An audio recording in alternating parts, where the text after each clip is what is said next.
Assalamualaikum warahmatullahi wabarakatuh. Halo semuanya, jumpa lagi dengan saya Chow Sing Sing, kurator dari podcast Horror Night Story.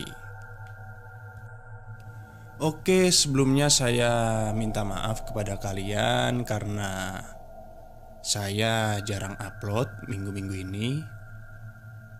Ya, tahu sendirilah ya, di era pandemi ini WFH itu malah bikin susah para pekerja ya. Jadi pekerjaan itu semakin numpuk gitu di rumah.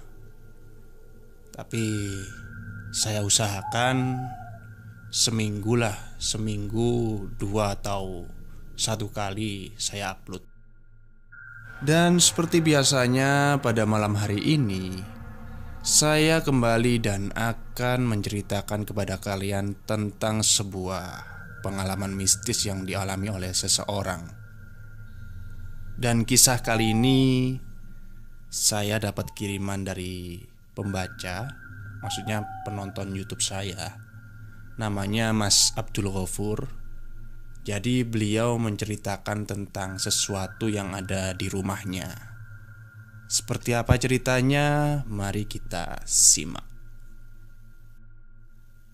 Tahun 1993, pada saat aku lahir, sampai awal tahun 2000-an, rumah aku banyak sekali dihuni oleh makhluk-makhluk yang tak kasat mata. Entah itu jin atau setan, aku tak tahu itu. Rumahku terletak di kota kecil di Jalan Pantura, Jawa Tengah, yang kini disebut sebagai kota Tiongkok kecil. Karena dahulu tempat ini merupakan tempat orang Cina pertama kali menginjakan kaki di Pulau Jawa. Dan sampai sekarang banyak sekali rumah-rumah orang keturunan Cina di sini. Meskipun berbeda suku, daerah tempat saya tinggal sangatlah akur, tentram, bahkan saling menghargai satu sama lain. Berbagai agama tinggal bersama dan saling bergotong royong.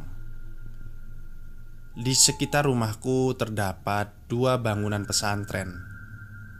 Yang pertama merupakan pesantren laki-laki, kemudian yang satunya pesantren perempuan. Jadi rumahku ini dihimpit oleh 2 bangunan pondok pesantren.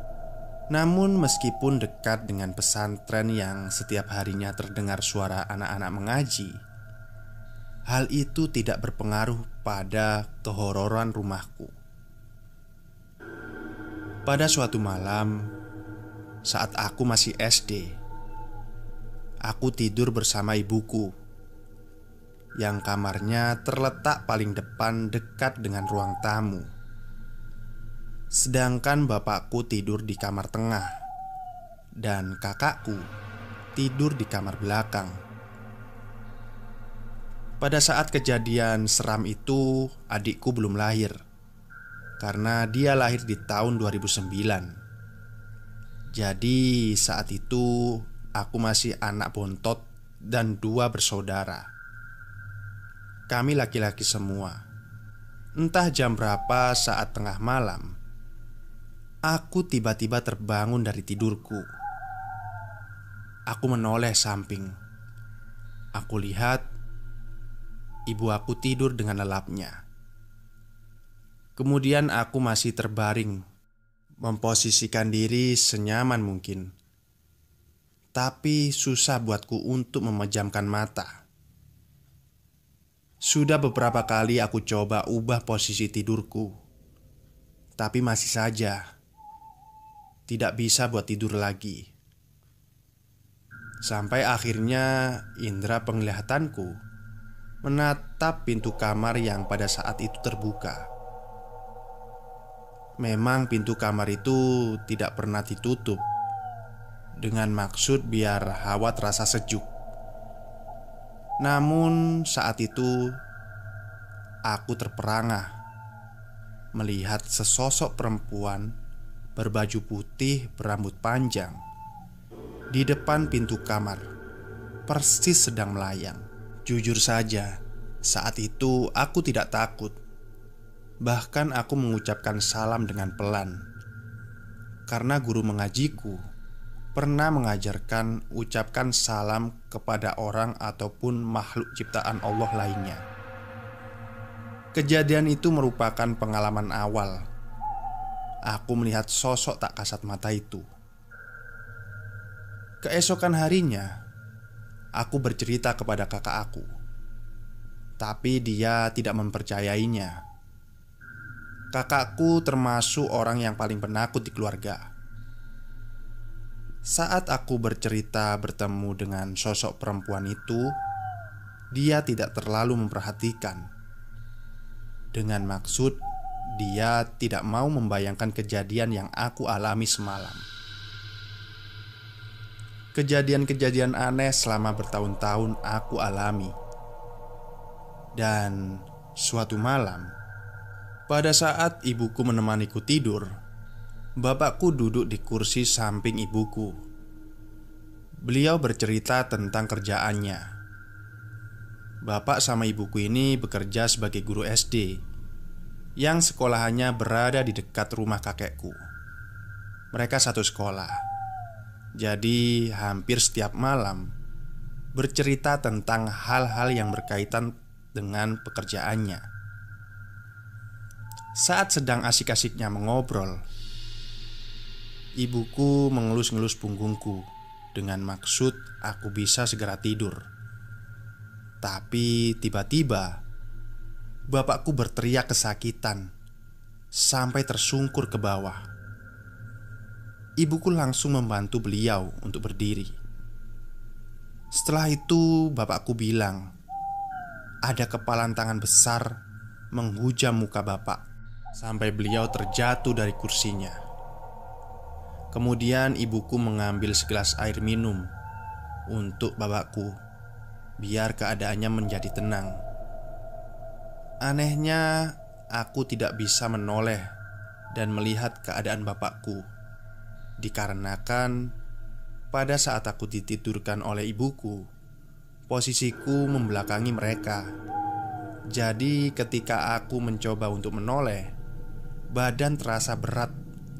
Dan anehnya, pada saat aku tidak bisa menggerakkan badanku, tiba-tiba aku tersenyum dengan sendirinya sampai aku memejamkan mataku. Hal itu tidak wajar. Seolah-olah aku merasa puas sambil tersenyum. Padahal dalam hatiku aku menangis, dikarenakan aku tidak bisa melihat apa yang terjadi. Bahkan menoleh pun aku tidak bisa. Mungkin saat itu aku masih kecil, jadi aku tidak berani menceritakan apa yang aku alami saat itu. Keesokan harinya berjalan seperti biasanya. Hal-hal ganjil tidak setiap hari terjadi, namun cukup sering kami mengalaminya. Setiap malam sehabis sholat maghrib, kami terbiasa rutin mengaji. Seperti biasa, aku mengaji dengan kakakku di pesantren dekat rumah. Ibuku mengaji di ruang tamu, sedangkan bapakku mengaji di tempat sholat. Beliau selalu terbiasa membaca Al-Quran tanpa beralaskan meja, sehingga Al-Quran dibawa di tangan kanan beliau. Tiba-tiba saat beliau tengah mengaji, ada sesosok tangan besar muncul kembali.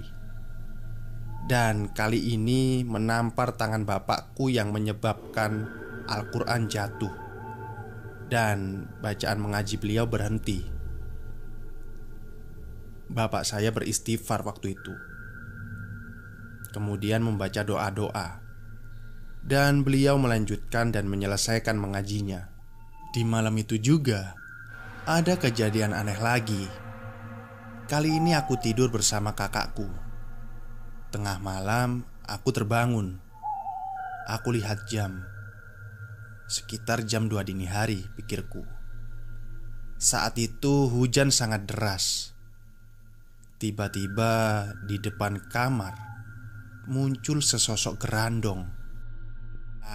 Zaman dulu kan di TV ada sinetron terkenal, yaitu Misteri Gunung Merapi. Tokohnya ada mak lampir yang nenek-nenek dan mempunyai ilmu sihir, dan dia berteman dengan setan yang bernama Gerandong, anak buahnya. Dan sosoknya di TV digambarkan bertubuh besar, bermata merah dan berbulu. Tapi yang aku lihat itu adalah sosok Gerandong yang bertubuh tinggi sama seperti aku, dan bulunya sangat tebal, mempunyai gigi taring dan mata berwarna merah menyala.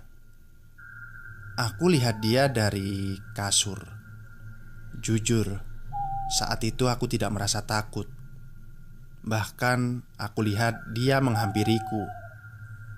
Kemudian aku refleks menimpuknya dengan bantal, dengan maksud menghalau dan menyuruh dia pergi. Hujan semakin deras. Gerandong itu tidak kunjung hilang. Bahkan dia lari-lari, berputar-putar di depanku. Oh, kayak main Among Us gitu ya. Imposter ya. Akhirnya aku mengambil bantal satunya buat lempar lagi ke arahnya. Ketika aku nimpuk lagi, gerandong itu lari keluar dan hilang. Tapi anehnya, kejadian-kejadian yang terjadi di rumah hanya aku yang melihat. Kakakku tidak pernah. Ibuku juga tidak pernah. Bapakku hanya diganggu 2 kali saat kejadian yang aku ceritakan sebelumnya. Dan itu pun cuma bayangan tangan besar saja.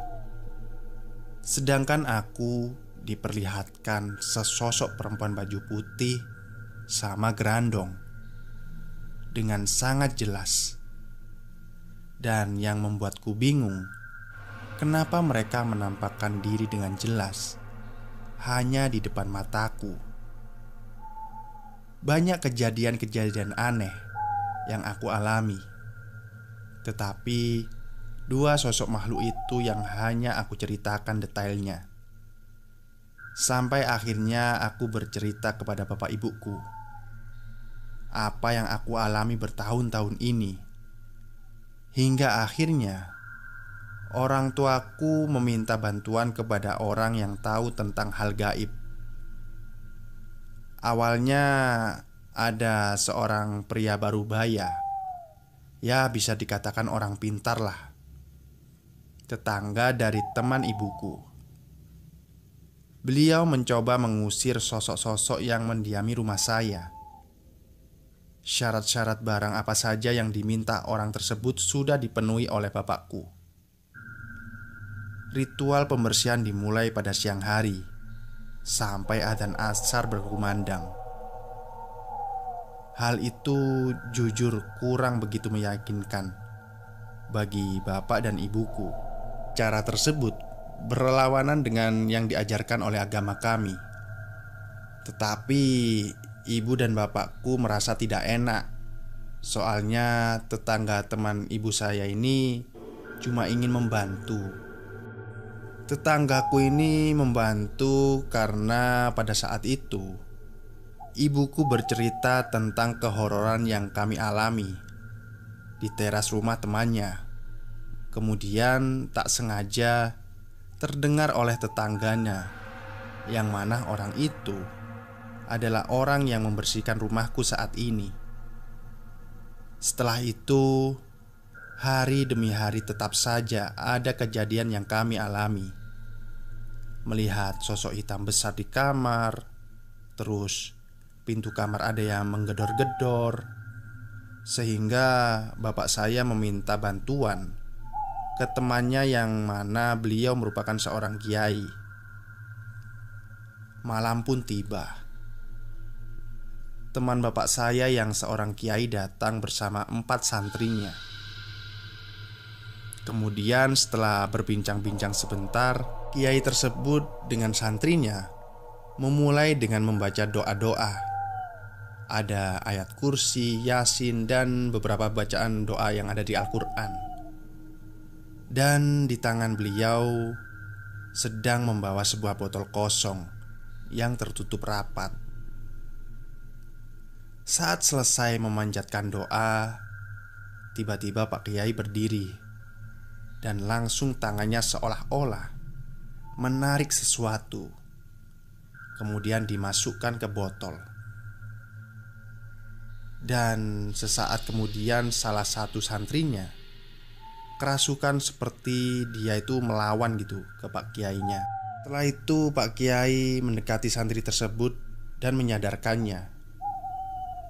Setelah Pak Kiai menyadarkan santrinya, dia berjalan ke belakang rumah dan akhirnya menutup botol yang dibawanya. Saya lihat botol yang tadinya kosong tiba-tiba ada airnya. Di dalam itu ada sekitar 10 mili kalau nggak salah. Dan setelah kejadian itu, hawa di rumah sepertinya terasa lebih enak dan adem. Itu yang aku rasakan. Kemudian Pak Kiai berpesan kepada bapakku untuk membuang botol tersebut di gunung atau di laut. Hingga bertahun-tahun sampai sekarang, alhamdulillah, kejadian-kejadian ganjil tidak pernah aku alami. Dan penampakan-penampakan tidak lagi terlihat. Dan aku juga bersyukur sekarang mempunyai adik. Tapi adikku ini sama takutnya dengan kakakku. Aku tidak bisa membayangkan apabila masih ada gangguan-gangguan makhluk astral.